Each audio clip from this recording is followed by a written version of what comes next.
Hello, नमस्कार दोस्तों। स्वागत है आपका अपना YouTube channel math academy by SK में। दोस्तों, आज हम बात करेंगे स्क्वायर रूट का। स्क्वायर रूट का आपको सभी का कंसेप्ट दे दिया गया है। आज हम बात करेंगे स्क्वायर रूट के बारे में, कुछ क्वेश्चंस के बारे में। तो आइए सबसे पहले मैं स्क्वायर रूट के क्वेश्चंस के बारे में बात करता हूँ। स्क्वायर रूट चैप्टर चल रही थी, जिसमें मैं आपको पार्ट 1 और पार्ट 2 वीडियो में सभी कंसेप्ट दिया। आज हम बात करेंगे स्क्वायर रूट के क्वेश्चंस के बारे में। स्क्वायर रूट का क्वेश्चंस क्या होता है उसके बारे में बात करते हैं दोस्तों। मान लो पहला क्वेश्चंस है। पहला क्वेश्चंस आपको स्क्रीन पर दिखता होगा। 7921 का वर्गमूल क्या होगा तथा वर्गमूल में अंकों की संख्या कितनी होगी। तो बोला है 7921 में का वर्गमूल क्या होगा तथा वर्गमूल में अंकों की संख्या कितनी होगी। तो इसको मैं बना सकता हूँ गुणनखंड विधि से एंड भाग विधि दोनों से बना सकता हूँ। मैं आपको भाग विधि से बनाकर दिखाऊंगा दोस्तों, क्योंकि उससे एकदम सिंपल बनता है। मैं आइए भाग विधि से बनाकर दिखाता हूँ। भाग विधि में क्या होता है दोस्तों, दोनों तरफ से खींच देंगे इस प्रकार। ठीक, दायां तरफ से बायां तरफ की ओर मैं जोड़ा लगाऊंगा। इस प्रकार जोड़ा लगाएंगे दायां तरफ से, है ना। इस प्रकार करके जोड़ा लगाने के बाद जो अंक यहाँ पे लिखना है दोस्तों, वो अंक यहाँ पर भी लिखना है। जैसे मान लो हम 8 का स्क्वायर कितना होता है 64। तो 64 अगर 9 लिखते हैं तो 9 यहाँ भी लिखना होता है। तो 9 9 81, 79 से ज़्यादा हो जाता है 81, इसीलिए 9 नहीं लिया हूँ। 8 लिया, 8 का स्क्वायर 64 होता है, इसीलिए लिया हूँ। 9 में से 4 गया 5 और 7 में से 6 गया कितना होगा 1 होगा। अब ये देखिए, भाग में क्या करते थे दोस्तों, ओनली 2 उतारते थे, लेकिन यहाँ वैसा नहीं होगा। यहाँ हमको एक पेयर उतारना होता है, यानी कि एक जोड़ा में जो होता है वह उतारना होता है। तो यहाँ कितना है 21 ले लेंगे तो हो गया 1521। अब दोस्तों ये जो आया है 8, इस 8 को यहाँ पे ऐड कर देंगे। 8 8 कितना होता है 16। अब जो संख्या मैं यहाँ पे रखूँगा वह संख्या हमें यहाँ पर भी रखना होगा। तो देखिए हमारे अंदाज से ये 9 मरतबा लग जाएगा। अगर 9 मरतबा लगाते हैं तो 9 9 81 के एक हाथ में 8, 9 6 54, 54 8 कितना होता है 8 4 12, यानी 62 के 2 हाथ में 6, 9 1 9 6 15। तो ये कट गया सभी, और यहाँ जो 9 आया है वह 9 यहाँ करके ऐड कर दीजिए। 9 9 18 के 8 हाथ में 1, 6 1 7 और 1 178। तो यह जो संख्या हुई यह आपका वर्गमूल हुआ। किसका वर्गमूल, तो 7981 का वर्गमूल हुआ 89, और 89 का वर्ग पूछे तो 7981 होगा। तो इसमें पूछा वर्गमूल क्या होगा, तो यहाँ लिखेंगे वर्गमूल। तो वर्गमूल हो गया आपका 89। और इसके बाद इस क्वेश्चन में 2 क्वेश्चन था। बोला है वर्गमूल निकालने के बाद अंकों की संख्या पूछा है कि अंकों की संख्या क्या होगा। तो लिखिए अंकों की संख्या। अंकों की संख्या कितनी है दोस्तों, तो 89 में कितनी संख्या है 1 और 1 2, तो 2 संख्या 2 इसका आंसर हो जाएगा। यानी यह दोनों जो होगा यह क्वेश्चन का आंसर हो जाएगा। दोस्तों इसी आधार पर मैं एक और क्वेश्चन लेता हूँ जो दशमलव को दर्शाते हुए मैं बनाऊँगा कि दशमलव का अगर वर्गमूल निकालना हो तो उसे कैसे निकालूंगा। क्वेश्चन आपकी स्क्रीन पे ये रहा। 11.0889 का वर्गमूल क्या होगा तथा वर्गमूल में दशमलव के बाद कितने अंक होंगे। तो आइए मैं इसको बनाता हूँ। 11.0889। ठीक दोस्तों, मैं 11.0889 बोलेंगे तो यह बोलना गलत होगा, क्योंकि पॉइंट के बाद हर अंक को एक एक अंक करके बोला जाता है। अगर पॉइंट के बाद हम यहाँ 889 बोलेंगे तो यह मेरा बोलना गलत होगा। यहाँ 11.0889 बोलना होगा, यह बोलना सही होगा। तो सबसे पहले मैं भाग विधि से बना रहा हूँ इसे। सबसे पहले इस प्रकार करना है, इसके बाद इसका जोड़ा लगाना है। अगर जोड़ा इधर से लगाते हैं तो ये गलत होगा। जोड़ा लगाना है दाहिना से बायां की ओर। तो मैं इधर से जोड़ा लगाऊंगा, 2 जोड़ा, 2 गो का एक जोड़ा होता है दोस्तों। ये एक जोड़ा हो गया, फिर इसका एक जोड़ा हो गया, फिर इसका एक जोड़ा हो गया। अब जो संख्या मुझे यहाँ लिखना है वह संख्या यहाँ भी लिखना है। जैसे 3 लिख लो, 3 का स्क्वायर देखो अंदाज लग जाता है बनाने के लिए। जैसे मान लो मैं 4 लेता तो 4 चौका 16 होता है, 11 से ज़्यादा हो जाता, वो नहीं लिया हूँ, 3 लिया हूँ इसलिए कि ताकि इससे कम आवे। तो 3 तिया 9, 11 में से 9 गया 2। अब हम सिंपली ये पॉइंट जो है पॉइंट को भूल जाओ एक लेखा से, ठीक है, पॉइंट को भूल जाओ। ठीक, 11 में से 9 गया 2। अब ये 3 को यहाँ उतार दो, 3 3 कितना हो जाएगा 6। अब जो उतरेगा ये 2 संख्या डायरेक्ट उतरेगा, तो कितना हो जाएगा, तो यहाँ देखिए 11 में से 9 गया 2, इसके बाद 08 है तो 08 डायरेक्ट उतर जाएगा दोस्तों, 08 डायरेक्ट उतर जाएगा। यहाँ कितना हो गया 208। अब ये 3 यहाँ आके जुट गया। अब जो संख्या मुझे यहाँ लिखना है वह संख्या यहाँ भी लिखना होगा। अगर मैं 4 लिखता हूँ तो 4 चौका 16 के 6 हाथ में 6 चौक 24 ज़्यादा हो जाएगा। यहाँ 3 लिखना, तो 3 तिया कितना होता है दोस्तों, 3 तिया 9, फिर 3 छक 18। दोस्तों यहाँ पॉइंट था, क्या था यहाँ पॉइंट। अब देखिए ये जो 3 आया इसके बाद ही पॉइंट के मैं पॉइंट के बाद काम करने लगा, तो यहाँ पॉइंट दर्शा दीजिए। 3 तिया 9, 3 छक 18। अब देखिए 18 में से 9 गया 9। अब यहाँ देखिए तो ये 8 में से 9 नहीं जाता था, फिर 18 लिया, 18 में से 9 गया 9, तो ये कितना हो जाएगा 9। 9 में से 8 गया 1। जानते हैं ये 9 कैसे हुआ, पहला ये 0 था, ठीक, ये 8 में से 9 जा नहीं रहा था, फिर मैं इससे पैंचा लिया तो ये 10 हुआ, फिर 10 में से इससे पैंचा लिया तो ये 18 हो गया, तो 18 में से 9 गया 9। अब ये कितना हो जाएगा 9। 9 में से 8 गया 1, ठीक। अब यहाँ 1 बचा, 1 में से गया कितना 0, यानी कट गया। अब देखो यहाँ 89 बचा, 89 को डायरेक्ट उतार देंगे। इसके बाद जो मुझे 3 से लगा है उस 3 को यहाँ पर लाकर जोड़ दो, 3 3 6 और 6 66 हो गया। अब कौन ऐसी संख्या है जो यहाँ रखेंगे वो संख्या यहाँ भी रखना होगा और ये कटना भी चाहिए। अगर मैं 4 रखता हूँ तो 4 चौका 16। देखिए इकाई डिजिट यानी कि जो यूनिट डिजिट है, इकाई अंक, उससे भी आप लोग पकड़िएगा। जैसे 9, तो 9 किससे गुना करे जो 9 आएगा, जैसे 2 से, अगर 2 यहाँ रखेंगे तो 2 यहाँ रखेंगे, 2 दूना 4, कट रहा है क्या, नहीं, तो उसको छोड़ देंगे। फिर 3 तिया 9, तो 3 पर चांस बन रहा है, ऐसे नहीं मैं बोल रहा हूँ कि होबे करेगा, ये नहीं कर रहा हूँ। देखो अगर 7 रखेंगे तो 7 7 49 भी तो हो रहा है 9। मैं ये नहीं कह रहा हूँ कि मतलब चांस बनता है कि ये हो सकता है, 3 हो सकता है, 9 हो सकता है, ऐसा चांस बनेगा। तो मैं 3 रख कर देखता हूँ। 3 तिया 9, 3 छक 18 के 8 हाथ में 1, 3 छक 18 19। देखो 3 मरतबा ही हो गया। अगर 7 रखते तो 7 मरतबा बहुत ज़्यादा आ जाता, लेकिन लास्ट में तो 9 तो आता लेकिन बहुत ज़्यादा हो जाता। तो हम इकाई अंक से भी संख्या को अलग कर सकते हैं। तो देखिए अब यहाँ 9 9 खत्म, 8 8 खत्म, 9 9 खत्म और 1 1 खत्म। ये 3 जो आया है ना, इस 3 को यहाँ पे ला के जोड़ दीजिए, 3 3 6 6 6 666 हो गया, और वहाँ हो गया आपका 3.39। तो इसका वर्गमूल जो हो जाएगा, लिखेंगे वर्गमूल, वर्गमूल हो जाएगा आप इसका 3.33 3.33। और इसका दशमलव के बाद अंकों की जो संख्या हो जाएगी क्या होगा, दशमलव के बाद बोला है, याद रखिए, दशमलव के बाद अंकों की संख्या, अंकों की संख्या कितनी है।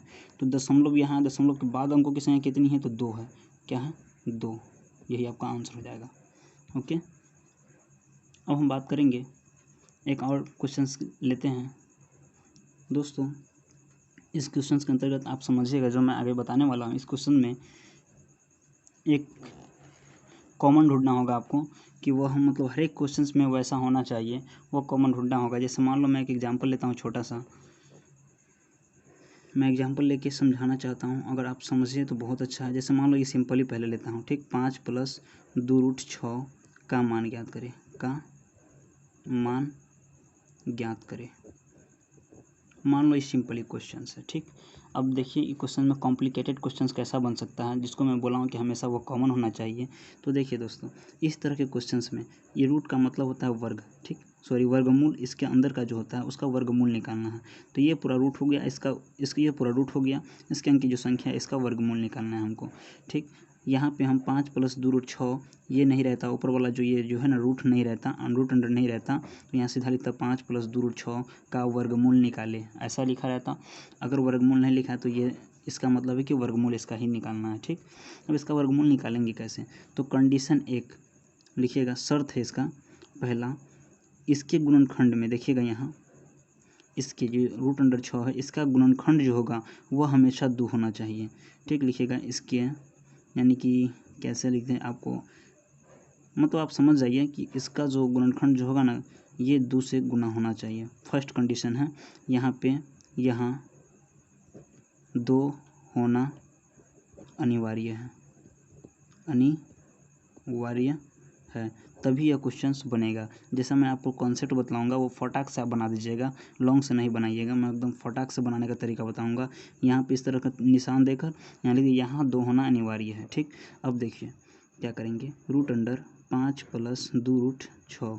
अब देखिए इस 6 को ऐसा फैक्टर में तोड़ना है, ऐसा फैक्टर में तोड़ना है जिसका अंतर 1 होना चाहिए, ठीक। तो देखिए 3 दूना कितना होता है 6, और 3 2 का अंतर कितना होता है, यानी कि अंतर 3 में से 2 घटाएंगे तो 1 होगा। अब देखिए 3 और 2 अभाज्य संख्या होना चाहिए जिसका HCF हमेशा 1 हो। देखिए 3 और 2 का HCF जो होता है, हम आपको फ्रैक्शन जब पढ़ाया था उसमें HCF LCM सभी बताया था, आप उसे कवर कीजिएगा, ठीक। 3 2 का HCF जो होता है हमेशा 1 होता है। अब देखिए a प्लस बी का होल स्क्वायर पर जब तोड़िएगा ये फार्मूला होता है a प्लस बी का whole square, a plus B का होल स्क्वायर और क्या होता है दोस्तों a square plus B square plus में 2ab, ये फार्मूला होता है। जब इस फार्मूला पे आप तोड़िएगा नहीं तो ये संख्या प्राप्त होगा। जैसे a स्क्वायर 3 तिया 9 प्लस बी स्क्वायर 2 दूना 4 9 4 13 प्लस में 2ab तो 2 तिया 6 प्लस में 2 तिया 6 6 दूना 12, यानी कि जब इसे तोड़िएगा तो ये संख्या आपका रूट अंडर में बाद में प्राप्त होगा जब पूरा बनाइएगा इसके बाद, तो है ना। तो आइए मैं ये बता रहा हूँ कॉन्सेप्ट, ये बनाते कैसे। तो देखिए पहले हम 6 को फैक्टराइज करेंगे। फैक्टराइज करने पर CF 1 होना चाहिए, इसका अंतर भी 1 होना चाहिए, जैसे 3 दूना 6, ठीक। अब देखिए ये 3 को हम रूट कवर चढ़ाएंगे, रूट कवर 3 को चढ़ाएंगे, सबको भूल जाना है। अब जो फैक्टर करेंगे उसका सिर्फ करना है, रूट 3 करेंगे और यहाँ प्लस का चिन्ह है तो प्लस का चिन्ह कर देंगे, यहाँ 2 है तो रूट अंडर 2 कर देंगे, ठीक। अब जो रूट से बाहर निकलने वाला संख्या होगा उसको बाहर निकाल देंगे, जो नहीं निकलने वाला होगा उसको वैसा ही रहने देंगे, और ये आपका आंसर हो गया। उम्मीद करता हूँ कि आप समझ गए होइएगा। अब देखिए दोस्तों इसी पे हम आपको भारी भारी क्वेश्चंस को समझाता हूँ, वो कैसे। इसी क्वेश्चन पे हम आपको भारी भारी क्वेश्चन लेता हूँ अपना मन से, और वो आपको समझाते हैं कि कैसे कैसे मैं इसे बनाऊँगा इस तरह का क्वेश्चन को। तो सबसे पहला क्वेश्चन है दोस्तों, देखिए सबसे फर्स्ट क्वेश्चन से आप यहाँ देखिए स्क्रीन पे आपको दिखता होगा क्वेश्चन है दोस्तों 16 माइनस 6 रूट 7। अब इस प्रकार का क्वेश्चन रहेगा, बोलेगा बराबर वाट, इसका मान निकालना है। तो इसका मान कैसे निकालेंगे, हम इतना समझाया हूँ, आपको बताया है कि इसके गुणनखंड में 2 होना चाहिए, लेकिन यहाँ कितना है 6 है, यानी कि ये क्वेश्चन तो सही है लेकिन मेरा नियम जो बनाऊंगा वो गलत हो जाएगा, इसीलिए यहाँ पे 2 रहना अनिवार्य है। आप हमेशा ये याद रखेंगे कि इसके गुणनखंड में 2 होना अनिवार्य है, हमेशा होना चाहिए 2 होने के लिए मुझे क्या करना होगा इस क्वेश्चन को, तो आइए मैं आपको बता रहा हूँ 2 होने के लिए क्या करना होगा। जो रूट अंडर कीजिए, पहले 16 का 16 लिख देंगे माइनस, अगर यहाँ हम 2 करना चाहते हैं तो ये 6 को पता है रफ में बता रहे हैं, 6 को हम 2 गुने 3 लिख सकते हैं क्या, इस 6 को 2 गुना 3 लिख सकते हैं, बिल्कुल बेशक लिख सकते हैं। तो यहाँ हम 2 रहने देते हैं, अच्छा, और इसको रूट अंडर 7 है तो 7 रहने देते हैं, ठीक। अच्छा यहाँ पे 3 हम छोड़ दिए हैं, अगर ये 3 का स्क्वायर कितना होता है तो 9 होता है, अगर ये 3 रूट अंडर में रहता है तो इसका 9 का वर्गमूल कितना होता है जानते हैं 3 होता है, और 3 का स्क्वायर कितना होता है तो 9, यानी कि ये जो 3 जो छोड़ दिए हैं यह 3 इसके अंदर जाएगा तो 9 बन के अंदर जाएगा। बात समझ में आया। जैसे यहाँ 16 माइनस 6 रूट 7 था, तो 16 माइनस 6 को हम 2 गुना 3 में तोड़े हैं तो 2 बाहर निकाल दिए, क्योंकि 2 यहाँ पे होना चाहिए, मेरा कंडीशन है कि 2 यहाँ पे होना चाहिए। हर एक क्वेश्चन में आपको ऐसा ही मिलेगा दोस्तों, 2 यहाँ होना चाहिए, तो 3 छोड़ रहा हूँ, अगर 3 बाहर रहेगा तो 3 रूट के अंदर जाएगा तो 9 बन के जाएगा, जैसे यहाँ समझाया हूँ हम आपको, 3 का स्क्वायर 9 होता है, तो ये जब रूट में रहता है 9, ये बाहर निकलता है तो 3 होता है। इसी प्रकार ये तो 6 बाहर था तो 2 गुना 3 फैक्टर हो रहा था, जो हम 3 को अंदर ले गए तो 9 बन के गया अंदर। अब एक स्टेप और बढ़ाता हूँ, 16 माइनस 2 रूट 9 सत्ते कितना होता है, 9 सत्ते कितना होता है 63, 9 सत्ते 63। अब देखिए 9 सत्ते 63, अब देखिए HCF हमेशा 1 होना चाहिए, याद रखिएगा HCF जो होना चाहिए वो हमेशा 1 होना चाहिए, और वो संख्या जो होती है वह देखिए इसका HCF अगर हम 9 सत्ते 63 9 गुना 7 लेंगे, इसको तोड़ेंगे तो 9 गुना 7 होगा, फिर 9 का वर्गमूल निकालेगा 3 मिलेगा, आपका अभाज्य संख्या ही वह भी कहलाएगा अभाज्य संख्या। जैसे 9 गुना 7 लिए 9 सत्ते कितना होता है 63, 9 सत्ते 63। देखिए इसका अंतर 2 है, लेकिन 9 और 7 जो है वह एक आपका अभाज्य संख्या। अभाज्य संख्या कैसे दोस्तों, तो 9 रूट अंडर में है, जब इसको बाहर निकालिएगा, जैसे हम मान लेते हैं, देखिए 16 माइनस है 2 रूट 63, 9 7 का आपका अब HCF जो होगा आपका HCF वो हमेशा 1 होगा दोस्तों, ठीक है, HCF हमेशा 1 होगा, 9 सत्ते 63। अब देखिए यहाँ 9 है तो ये रूट अंडर में है ना, तो रूट अंडर 9 लेंगे, यहाँ माइनस का चिन्ह है तो माइनस का चिन्ह लेंगे, रूट अंडर 7 हो जाएगा। अब जानते हैं ये रूट अंडर 9 है, जब ये बाहर निकलता है तो 3 बन के, माइनस में रूट अंडर 7 है, ये रूट अंडर 7 बाहर निकलेगा तो ये सीधा रूट अंडर 7 रह जाएगा, और ये आपका आंसर हो जाएगा। दोस्तों इसको भी हम a प्लस बी का होल स्क्वायर पे तोड़ सकते हैं, मैं आपको तोड़ के बता देता हूँ थोड़ा। A square plus B square plus 2ab formula होता है ना ए प्लस बी का होल स्क्वायर का, A square plus B square plus 2ab। अब देखिए यहाँ रूट अंडर 9 है, यहाँ रूट अंडर 7 है। अगर रूट अंडर 9 का स्क्वायर कीजिएगा तो सीधा 9 होगा, प्लस बी का स्क्वायर कीजिएगा तो सीधा 7 होगा, 9 और 7 16 हो गया।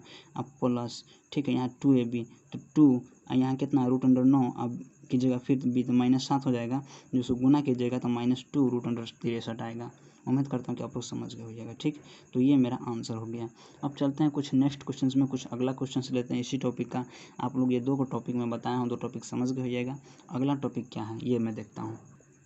ये रहा क्वेश्चन है आपका, जैसे 10 माइनस रूट अंडर 84 बोलेगा इसका वर्गमूल निकालो, इसका मान निकालो। तो इसका मान कैसे निकालना है दोस्तों, देखिए मैं इसके पहले 2 क्वेश्चंस बताया हूँ जो कि इसी लेवल के क्वेश्चंस हैं। ये थोड़ा उससे थोड़ा अलग है, हल्का अलग है, जिसको बनाएंगे कैसे। तो देखिए यहाँ 2 रहना अनिवार्य है। अब यहाँ तो कुछ गुणनखंड में भी नहीं है, फिर यहाँ 2 कैसे आएगा, तो देखिए कैसे आता है। Root under 10 minus root under 84 को हम 21 गुना 4 लिख सकते हैं, 21 चौका 84 होता है। ठीक, अब देखिए रूट अंडर 10 माइनस 21 चौका 84, 4 जब बाहर निकलेगा 2 बन के निकलेगा। अब यहाँ 2 बन के निकल गया तो ये अंदर में रह गया सीधा 21, रह गया कि नहीं। अब 21 को फैक्टराइज करेंगे तो कितना 7 गुना 3 से फैक्टराइज होगा। 7 3 का HCF होता है 1 होता है दोस्तों। ठीक, अब देखिए रूट अंडर 7 माइनस है तो माइनस दे देंगे, रूट अंडर 3, यही आपका आंसर हो जाएगा। समझ गए होइएगा, उम्मीद करता हूँ आप लोग बहुत समझदार है, जरूर समझिए होइएगा दोस्तों। अगर दोस्तों आप लोगों का क्लास अच्छा लगता हो, आप लोगों को यह क्लास अच्छा लगता हो तो आप मेरे चैनल को सब्सक्राइब कीजिए, फ्रेंड्स के बीच शेयर कीजिए, लाइक कीजिए, कमेंट कीजिए, और मैं जो भी क्वेश्चंस देता हूं दोस्तों उसका आप कमेंट में आंसर दिया कीजिए। ठीक है, मैं लास्ट में क्वेश्चन जरूर दे दूँगा और उसका आंसर आपको कमेंट में देना होगा। ठीक है, मैं उम्मीद करता हूँ कि आप लोग ज़रूर दीजिएगा। चलिए दोस्तों, मैं अगला क्वेश्चन लेकर चलता हूँ और कुछ प्रमेयीकरण के आधार पर चलता हूँ। जितना ITI का बुक में दिया हुआ है मैं उससे कुछ ज़्यादा बेहतर से आपको पढ़ाना चाहता हूँ और कुछ ज़्यादा कॉन्सेप्ट देना चाहता हूँ दोस्तों। जैसे प्रमेयीकरण हो गया, उसमें बताया नहीं है लेकिन मैं बता रहा हूँ प्रमेयीकरण क्या होता है। देखिए दोस्तों, प्रमेयीकरण लिखिएगा आप, टॉपिक है ये, कॉन्सेप्ट लिखिएगा पहला CONCEPT। कॉन्सेप्ट इसका कोई हार्ड नहीं है, बहुत छोटा सा कॉन्सेप्ट है। प्रमेयीकरण क्या है, प्रमेयीकरण। इसके बाद मैं कुछ क्वेश्चन करेंगे प्रमेयीकरण पे। लिखिए, जब किसी भिन्न का, प्रमेयीकरण का लिखिए, जब किसी भिन्न का अपरिमेय, जब किसी भिन्न का अपरिमेय हो, जब किसी भिन्न का हर अपरिमेय हो तो हर को प्रमेय में बदलने की प्रक्रिया, लिखिए, प्रमेय में बदलने की प्रक्रिया प्रमेयीकरण कहलाता है। प्रमेयीकरण कहलाता है, प्रमेयीकरण कहलाता है। जैसे मान लो मैं एक छोटा सा एग्जाम्पल लेकर आपको समझा रहा हूँ। एग्जाम्पल में मान लो आपका 1/√3 है, बोलेंगे इसका प्रमेयीकरण करो, इसका प्रमेयीकरण करो। हाँ, जब किसी भिन्न का हर अपरिमेय हो, अरे अपरिमेय अंश, और पहले हट जानिए, मैं फ्रैक्शन चैप्टर पढ़ाया था उसमें आपको हर और अंश बताया था दोस्तों। ऊपर वाले को हम अंश बोलते हैं, क्या बोलते हैं, ऊपर वाले को अंश, इंग्लिश में बोलते हैं न्यूमरेटर, और नीचे वाले को हर बोलते हैं, हर को डिनोमिनेटर बोलते हैं। ठीक है, अंश बटा हर, ठीक है, अंश बटा हर। तो बोला जब किसी भिन्न का हर अपरिमेय हो, तो ये क्या है, रूट अंडर 3 क्या है, अपरिमेय संख्या है। ठीक हो, तो हर को प्रमेय में बदलने की प्रक्रिया प्रमेयीकरण कहलाता है। तो प्रमेयीकरण कुल मिला के इसी के अंतर्गत होता है। तो आइए मैं प्रमेयीकरण करता हूँ कैसे होता है। देखिए, तो 1/√3 को √3 गुना √3/√3, मतलब नीचे की जो संख्या उसको मैं 2 बार गुना करता हूँ, एक ऊपर से गुना करते कि नीचे से, यानी कि देखिए 1/√3 को गुना कर दिए, फिर √3/√3 गुना करने के बाद देखिए √3 में 1 से गुना कीजिएगा तो √3 होगा, बटा में √3 से √3 मतलब गुना कीजिएगा। याद रखिएगा दोस्तों, √3 गुना में √3 सीधा 3 होता है, ये रूट खत्म हो जाता है और सीधा 3 होता है। तो √3 में √3 से गुना कीजिएगा तो कितना होगा, सीधा 3 हो जाएगा। यही आपका आंसर हो जाएगा।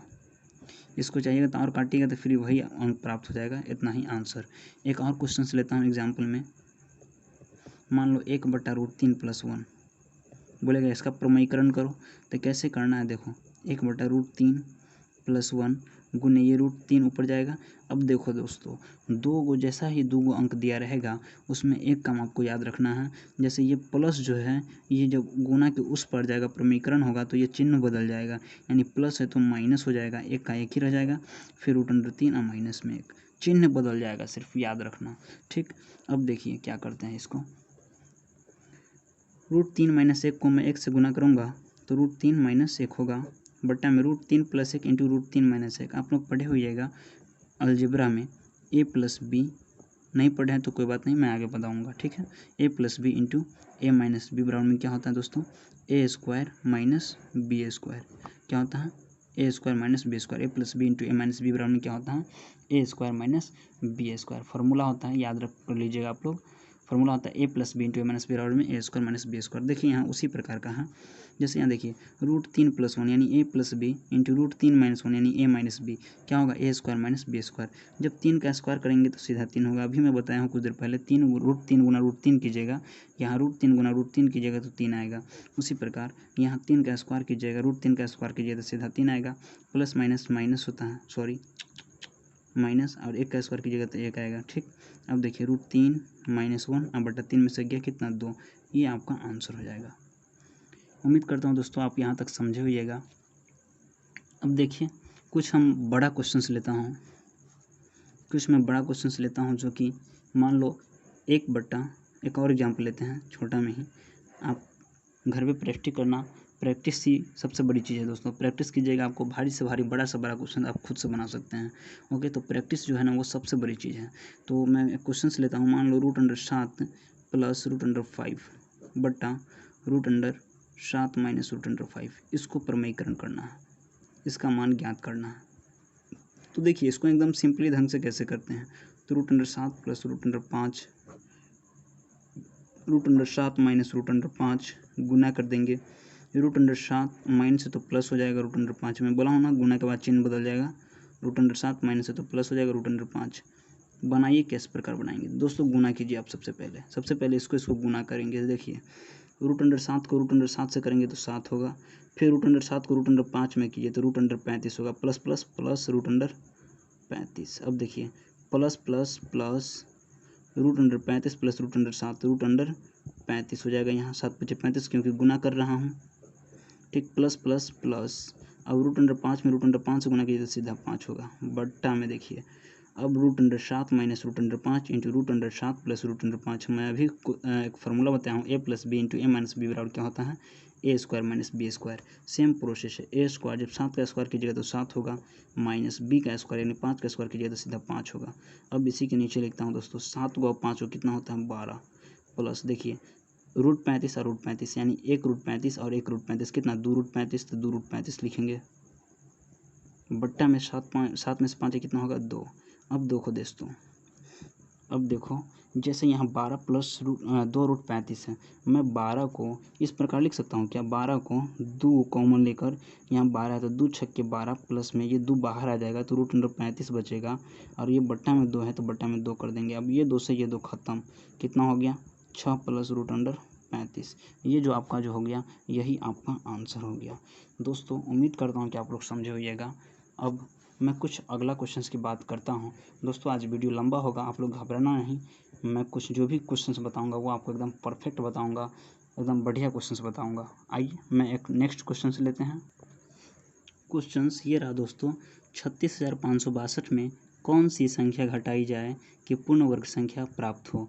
अब देखो 36,562 को मैं फैक्टराइज करता हूँ, ये कि भाग विधि से करता हूँ, जो कि जल्दी से जल्दी समझ में आए और बन जाए। देखो दोस्तों 36,562 है, 36,562 है, इसको इस प्रकार पहले घेर दीजिए और जोड़ा लगाइए। देखिए दाहिना से बायां साइड जाएंगे, एक जोड़ा हो गया, 2 जोड़ा हो गया, और ये जो बचा ये अब अकेला बच गया।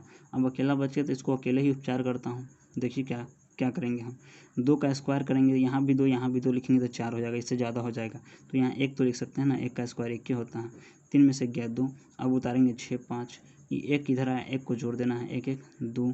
अब जो संख्या यहाँ रखना है वो संख्या यहाँ भी रखना है, उससे गुना करना है। अब हम यहाँ देखिए 9 रखता हूँ तो 9 रखिए, 9 9 81 के 1 हाथ में 8, 9 दूना 18 6 24 होता है। ठीक, अब सॉरी 9 9 81 के हाथ में 8 9 दूना 18 8 26 न होता है, 8 8 16 26 न होगा। ठीक, अब 5 में से गया 4, ये सब खत्म हो जाएगा। ये 9 आया, 9 9 जोड़ दो, 9 9 18 और 2 1 3 38 हो जाएगा। अब देखिए दोस्तों, ये 62 है, 62 उतार दो। एक बार में दो संख्या लेते हैं, जो जितना पेयर रहता है, जितना जोड़ा रहता है, उस सभी को एक बार में लेते हैं, तो 462 हो गया। अब देखिए, जो संख्या यहाँ रखेंगे वही संख्या यहाँ भी रखना है। अब देखिए 381 मरतबा 381 आएगा। अगर 382 लेते तो फिर 2 से गुना करना होगा 382 में, तो ज़्यादा हो जाता। फिर 1 लिया हूँ, घटाइए, 2 में से 2 गया, क्या होगा, सॉरी 381 ना होगा जी, 381, 2 में से गया 1। अब देखिए 16 में से 8 गया 8, और ये खत्म, 3 में 3 खत्म हो जाएगा। अब जो 81 जो आया, जो शेषफल आया, उस पर हमको ध्यान देना है। क्वेश्चंस में क्या पूछा है देखते हैं। देखिए क्वेश्चन था आपका 36,562 में कौन सी संख्या घटाई जाए कि पूर्ण वर्ग संख्या प्राप्त हो, और वह कौन सी संख्या है जिसको घटा देंगे तो वह पूर्ण संख्या हो जाएगा। तो हमको शेषफल क्यों आता है, जब शेषफल किसी संख्या से पूर्णतः विभाजित हो जाता है, उसके बाद जो संख्या बच जाता है वही हमारा शेषफल कहलाता है। तो यहाँ भी उसी प्रकार हुआ है। अगर 81 इसमें नहीं ऐड रहता इस क्वेश्चन में, तो ये जो रहता है वो पूर्ण वर्ग रहता है किसी का। तो घटाई जाने वाली संख्या लिखिएगा, घटाई जाने वाली संख्या बराबर में लिखिएगा आपका 81 81 जो संख्या होगा वो घटाई जाने वाली संख्या होगा। ओके, अब हम चलते हैं नेक्स्ट क्वेश्चन में। तो आपके सामने नेक्स्ट क्वेश्चन जो रहा वह कुछ अलग टाइप का और अलग क्वेश्चन होगा। देखिए क्वेश्चन है 1008 को किससे गुना करे कि परफेक्ट स्क्वायर बन जाए। कि परफेक्ट मतलब समझते हैं, परफेक्ट मतलब होता है पूर्ण वर्ग, परफेक्ट स्क्वायर यानी पूर्ण वर्ग SQUARE स्क्वायर बन जाए। मतलब किस संख्या से गुना करें कि परफेक्ट स्क्वायर बन जाए। तो इसको हम एकदम सिंपल, एकदम चुटकियों में बना देंगे, एकदम वेरी सिंपल क्वेश्चन। देखिए 1008 को क्या करना है, आपको फैक्टराइज करना है। 1008 को फैक्टराइज करना है इस प्रकार, 2 से लग जाएगा 2 पंचे 10। इसको लगाते कैसे पता है आपको, देखिए 2 से लगाएंगे, पहला संख्या में लगाइए, पहले 1 है, 2 से 1 छोटा है, क्या 2 से भाग लगाएंगे 1 में लगेगा क्या, नहीं लगेगा। तो यहाँ पे 2 अंक लेंगे तो कितना हो जाएगा, दोनों मिलके 10 हो जाएगा। अब 2 के पारा कितना बार पढ़े जो 10 आएगा, तो 2 पंचे 10, 5 बार पढ़े, खत्म हो गया 10। अब बच गया 0, तो 0 उतार देंगे, क्योंकि 0 में भाग लगेगा क्या, तो नहीं, तो 0 उतारे। अब नहीं लगा तो 8 उतारे। अब देखो 8 है तो 2 चौका 8 लग तो गया। अब फिर इसी को 2 से फिर लगाइए, देखिए 2 2 दूना 4, 2 तिया 6, तो यहाँ 6 ज़्यादा हो जाता है, तो 5 से लेना है या 5 से कम लेना है, तो 2 दूना 4, 1 5, 1 इसमें जाएगा तो 10 होगा, और 2 पंचे 10 और 2 दूना 4, 252। फिर 2 से लगाइए, 2 1 कम 2, 2 दूना 4, 1 5, 1 इसमें जाएगा 2 छक्के 12, फिर 2 से लगाइएगा, 63 दूना 26 126 होगा। फिर अब 3 से लगाइए, 3 दूना 6, 3 एकम 3 21 63, फिर 3 से लगाएंगे, 3 7 21। तो बोला है 1008 को किससे गुना करें कि परफेक्ट स्क्वायर बन जाए। दोस्तों परफेक्ट स्क्वायर बनने के लिए हमेशा जिसका पेयर होता है वह दुगो का पेयर होता है। जैसे इसका पेयर इसका हो गया, तो जो एक पेयर होता है ना उसको हम परफेक्ट स्क्वायर बोलते हैं। जैसे एक पेयर 2 दूना 4, 4 का एक स्क्वायर होता है ना, 2 का स्क्वायर होता है ना 4, तो एक पेयर होना चाहिए। जैसे इसका एक पेयर है, इसका एक पेयर है, और ये 7 जो है ये बेचारा अकेले हैं, इसका कोई पेयर नहीं है। तो बोला है किस संख्या से किससे गुना करे कि परफेक्ट स्क्वायर बन जाए। तो सिंपली एगो 7 से अगर गुना किए रहते तो ये परफेक्ट स्क्वायर होता। आज एक साथ नहीं है इसीलिए परफेक्ट स्क्वायर नहीं है, अगर एक साथ होता तो ये परफेक्ट स्क्वायर होता। तो हम आंसर में लिखेंगे, बोला है पहला गुना की कौन सा संख्या से गुना किया जाए, तो गुना की जाने वाली जो संख्या है, गुना की जाने वाली संख्या जो होगा आपका वो होगा 7। यही 7 आपका आंसर हो जाएगा दोस्तों। ठीक है, उम्मीद करता हूँ कि दोस्तों आप लोग समझे होइएगा इस वीडियो को। तो दोस्तों स्क्वायर चैप्टर हम इसी कॉन्सेप्ट के साथ अब एंड करता हूँ। अब बाकी चीज़ कोई पढ़ने वाला नहीं है दोस्तों, आप प्रॉब्लम है उस क्वेश्चन को आप लोग सॉल्व कीजिएगा। ठीक है, जो प्रॉब्लम आएगी उस क्वेश्चन को आप लोग टेलीग्राम से मेरे ऐड हो जाइए, जुड़ जाइए, या व्हाट्सएप ग्रुप से जुड़ जाइए, आप उसमें ज्वाइन हो जाइए, और जो भी क्वेश्चन होगा आपको डाउट उसमें भेजा कीजिए, ताकि ग्रुप का लड़का या अगर मुझे टाइम मिला तो मैं ही बनाकर ज़रूर भेजूँगा क्वेश्चंस को। ठीक है, तो आज इस स्क्वायर चैप्टर का पूरा कॉन्सेप्ट के साथ मैं क्वेश्चंस बताया हूँ वो पूरा एंड हुआ। अब मैं चलेंगे अगला कोई चैप्टर लूँगा, उसको मैं पढ़ाऊँगा। अब मेरा मन है रेशियो पढ़ाने का, रेशियो पढ़ाऊँगा दोस्तों। अब इसी वीडियो के साथ मैं इसी क्वेश्चन के साथ इस वीडियो को समाप्त करता हूँ। अब मिलेंगे दोस्तों अगले नेक्स्ट वीडियो में कल, रेशियो एंड प्रोपोर्शन चैप्टर में मिलेंगे कल। तो ओके दोस्तों, टेक केयर, नेक्स्ट वीडियो में मिलते हैं। जय हिंद।